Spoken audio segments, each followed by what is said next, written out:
Hi, I'm Sarah Cowgill. Joining me today are Graham Noble, Dave Patterson, John Clark, and Michelle White. And this is the Conservative 5, Liberty Nation's online TV news program.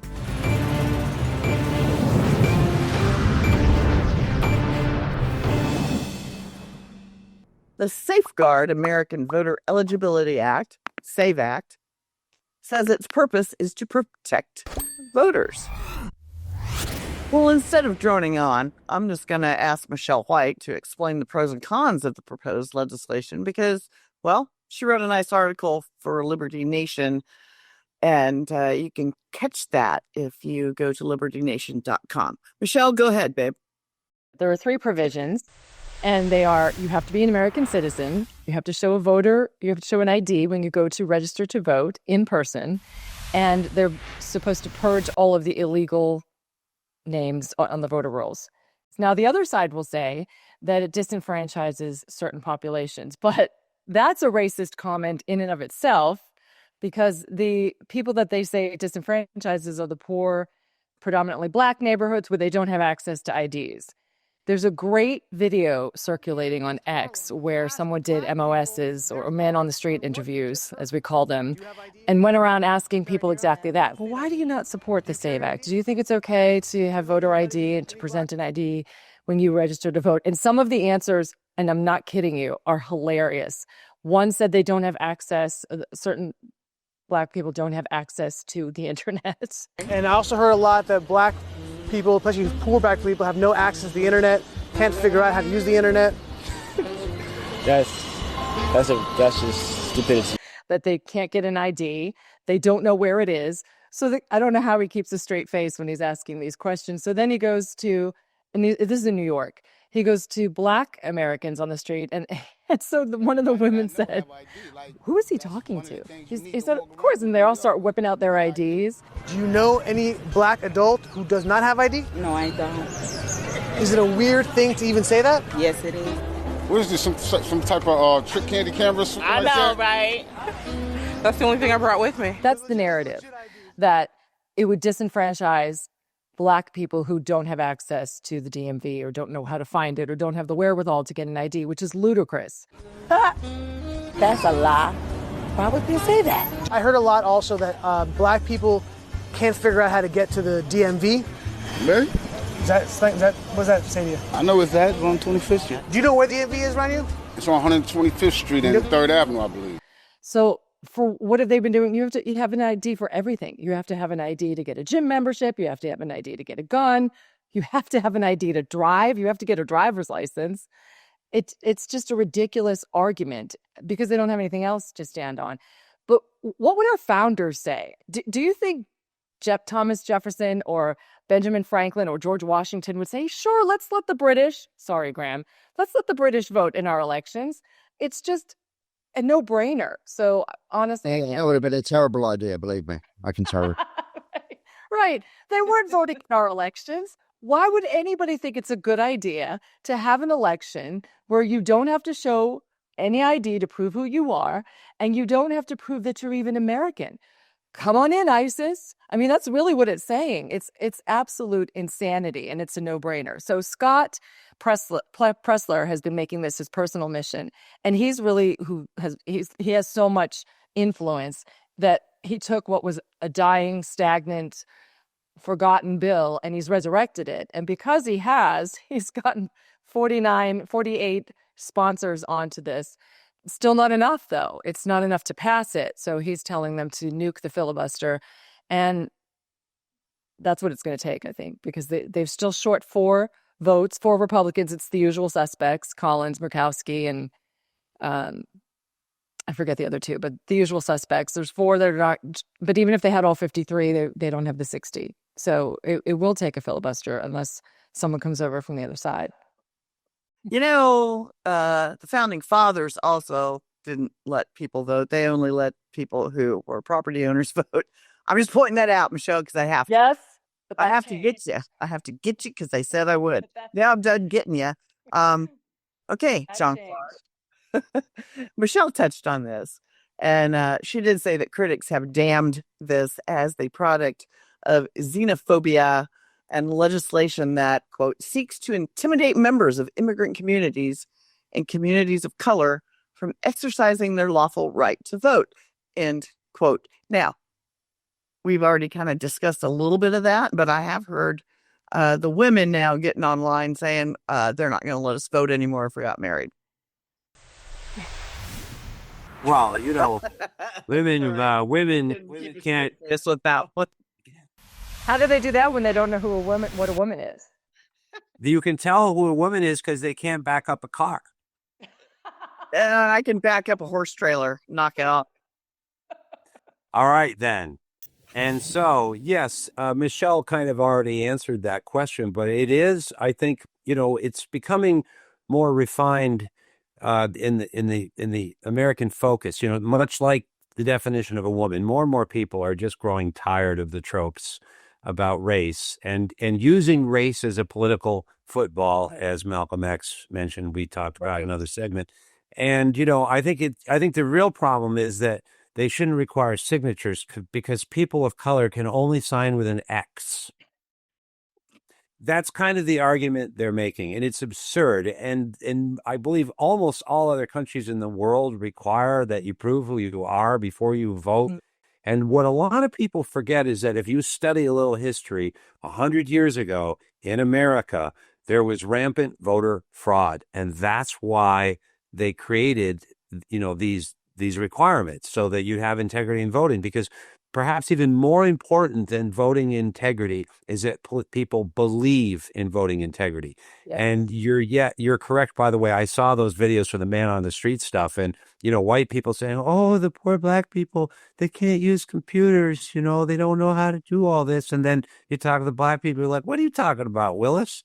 Yeah, here's my idea right here. I can vote. I've always voted and I agree that we should have some voting requirements to prevent fraud.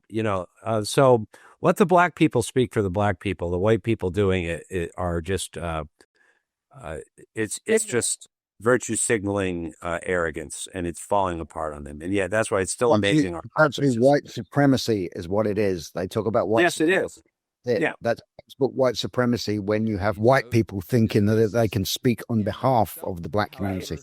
It's used to disproportionately impact black and brown people. Westwood, you wouldn't have that much difficulty getting an ID, but people in Compton, it's much more difficult. It's just 34 other states require voter ID in some form.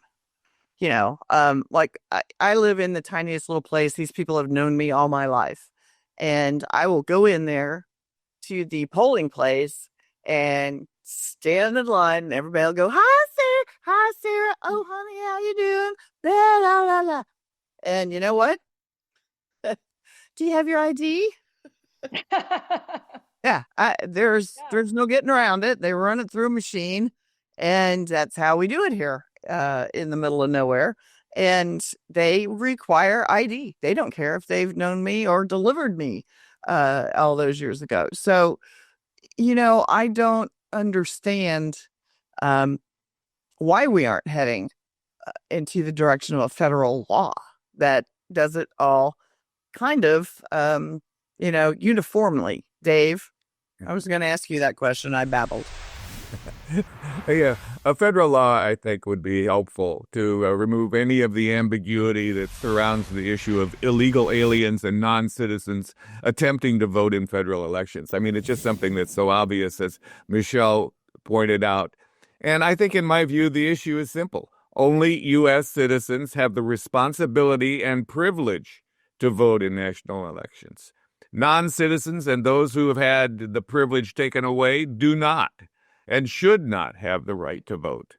In Tennessee, for example, to vote, one must register. And to register, the individual is required to show a legitimate photo ID that identifies who they are, amazing, and a piece of documentation like a utilities bill that verifies they live in the district in which they're trying to vote. Wow, what a concept. It doesn't seem to me like it's too much to ask. And again, the right to vote comes as a privilege of citizenship, not legal residency.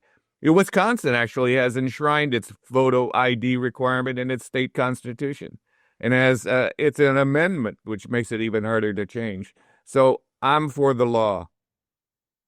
Okay. Well, I think we just got a flag waver right there. Anyway, Graham, I'm not a big fan of checking other countries for their voter ID requirements, but I have a feeling you might know a little bit more about this than the rest of the panel. So, don't most countries have voter ID? Well, Sarah, I can't honestly say that I have checked into the election laws in all of the 120 plus countries. But to my knowledge, there are no other countries in the world that do not have a requirement for people who vote to identify themselves and prove that they are eligible to vote. I don't think there is a single other country in the world that does it. I can tell you that after the Balkan Wars, I was working down in Sarajevo in Bosnia right after the war ended. I was working for the Organization for Security and Cooperation in Europe, or as we used to call it, the Organization for Spreading Chaos in Europe.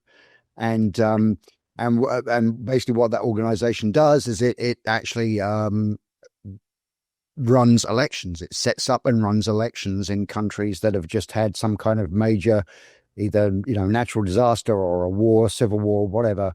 They're in a kind of reconstruction phase. The OSCE will go in and run elections. And we ran the first presidential election in Bosnia after that war. And I was down there as a trainer, an election trainer, but also the training staff also were responsible when the election came around. We were responsible for setting up the polling stations and assigning supervisors, observers to the polling stations and all that kind of stuff, and just kind of generally supervising things, overseeing, making sure it was all running smoothly, chasing people out who were coming into the polling stations with Kalashnikovs and stuff. That happened a couple of times. That was interesting. But right after a civil war in Bosnia, which is not exactly a first world country. I mean, it's not third world, but I guess you would call it second world. Second world. And right after a civil war, and when those people came to the polling stations, what's the first thing they had to do was show some identification. So if they could do it down there after a civil war, I reckon we can do it here.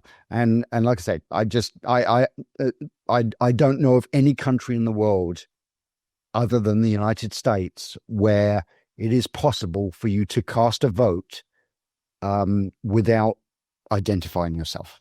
Simple as that.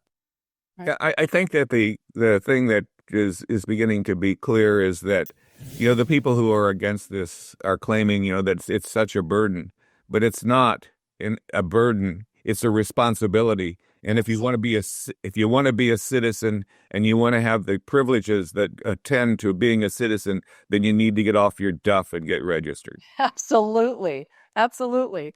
And I go back to the founding fathers. Would they have let the British vote in their elections? Absolutely not. So it's just insanity. It's really insanity. And they're gaslighting us by saying... I'm not entirely sure the British let the British vote in their elections. But you know what I mean. The American British, the colonists would never have let the British determine their government. So the fact that we let people that are not even American and have not assimilated, see, that's the important part. We're talking about immigration, which is different than assimilation. If they come here and they're not assimilating into the American lifestyle, the American culture, then they're not, and they're by not obeying the law to get here legally, then they shouldn't be allowed to write the laws. That's insane. You're ignoring the laws. It's not even limited to immigrants, legal or otherwise, though. There are plenty of people I know born in America that can commit voter fraud with, duplicative voting, or like you said, are deceased and still voting. That's what, Yeah, they've been doing it for hundreds of years. Maybe it's just bad timing. Maybe we need to wait until it's not an election year. Do I know? I don't know. But I'd like to thank everybody for tuning in, and I'd like to thank panel, and we'll see you next time.